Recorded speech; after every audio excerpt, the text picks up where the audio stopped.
On the southernmost tip of South Korea, off the coast of Jeju Island, a highly valuable mollusk can be found on the seabed. Only a few people know how and where to find them. The Haenyeo, or sea women, have passed on their knowledge for generations. These brave women of all ages challenge the ocean current and dive to depths of over 20 meters without any breathing aids to hand-pick these valuable objects from the ocean floor. And yet this centuries-old tradition is slowly dying out. Lack of new blood is an important factor, but significant environmental changes also pose a threat to an old, low-impact form of fishing that was once an integral part of local society. Nowadays, South Korea is predominantly known for its bustling, densely populated cities and modern, urban societies. But in the country's more remote parts, like the island province of Jeju, you can still find remnants of wild coastline, surrounded by bountiful waters full of marine life. This pod of bottlenose dolphins have grown up sharing these waters with an all-female free-diving community known as the Haenyeo. Like the dolphins, they dive free, exploring the depths on a single breath, scouring the seabed in search of its natural treasures. They live side by side, as they have done for hundreds of years. No one's quite sure when Jeju's inhabitants first started harvesting shellfish from the ocean floor, but it seems that the free divers have been around for centuries. These historical records and old illustrations from the 1700s depict life, culture, and events on Jeju during the Joseon dynasty. Being a shell-trading hub for China and Japan, we can clearly see Haenyeo diving for seaweed in its waters. The Haenyeo became an exclusively female profession and a tradition and lifestyle that has endured until today. In the post-war Korea of the 1950s and 60s, the economy of Jeju was booming. Trade rose sharply with the mainland and neighboring Japan, where the harvested seafood was sold.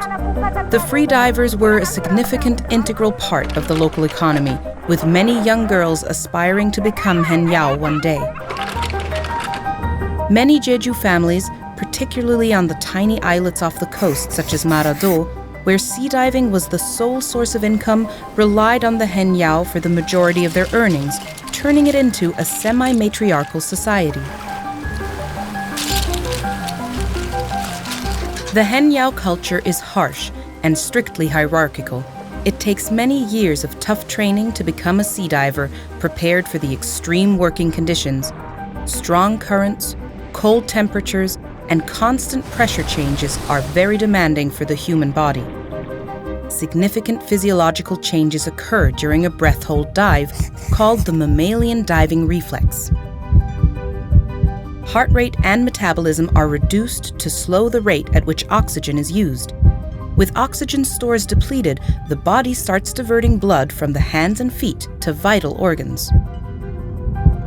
It's exhausting, even for the younger divers.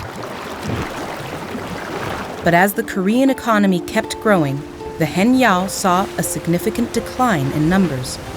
The modernization of the fishing industry and the prospect of more lucrative and less demanding jobs on the mainland led younger locals to look for different opportunities. Of the more than 20,000 Haenyeo in the 1960s, only 4,300 remain today. The young girls who enthusiastically started their careers back then are still the same women who take to the water today, with little to no restaffing. 이제는 뭐 갈 날이 다 가까우니까 그렇게 되는 것이고.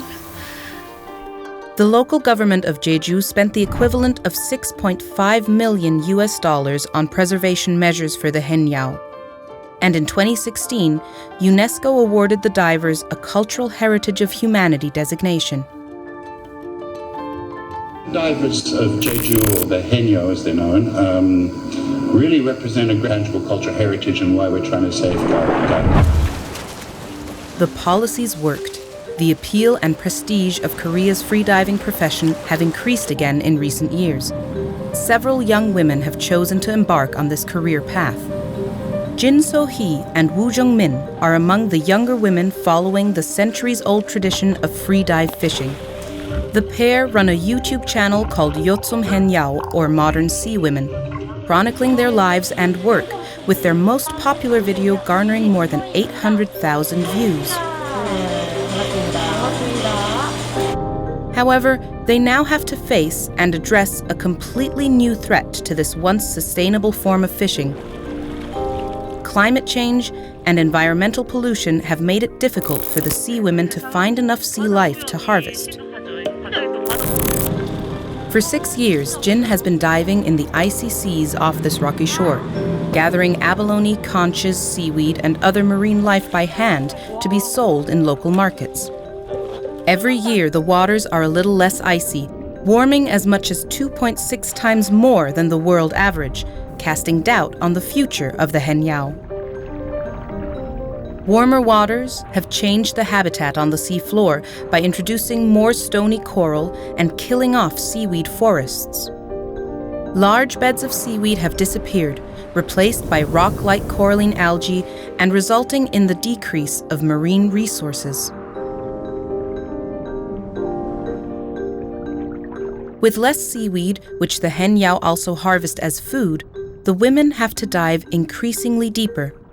This is more physically challenging, and the women say they have to deal with more pollution as well, further complicating their already dangerous job. 지구 변화 때문에, 기상 변화 때문에 그만둘 수도 있는 사라져 버리는 직업이 될까 봐. For divers like Jin and Woo, the main concern is the future of a life that's deeply intertwined with the ecosystem that surrounds them. They fight daily to keep the tradition alive and hope they can make enough not just to keep food on their own tables, but also to pass on their knowledge to future generations one day.